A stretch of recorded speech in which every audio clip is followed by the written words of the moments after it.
itu apakah hasil pikiran doang atau ada backstory-nya itu kayak gimana? Itu kami jelaskan. Jadi Loa ini kan hasil dari penelitian dari Rhonda Byrne dan kawan-kawannya itu. Mereka sebenarnya ingin memecahkan cuma satu pertanyaan.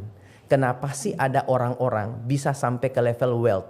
Jadi kalau bahasa Inggris itu kan ada rich, kaya, dan ada wealth yang udah kaya raya, tajir melintir. Mereka cuma ingin memecahkan satu pertanyaan tadi. Kenapa sih secara dunia mereka sampai ke titik itu?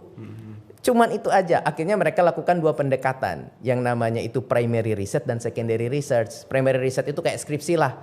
Mereka wawancara subject matter. Kemudian secondary research mereka melakukan literasi, kajian literasi manuskrip. Sayangnya mereka pakai banyak di zaman Romawi ya, manuskrip.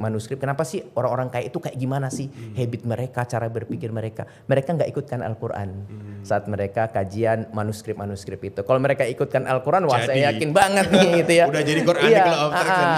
Akhirnya mereka tarik satu garis merah kan, benang merah kesimpulannya. Oh ternyata key drivernya atau faktor utamanya. Kalau saya bilang faktor utama berarti kan ada faktor-faktor lain dong. Nah faktor utama itu adalah mereka katakan adalah ketika mereka punya paradigma positif.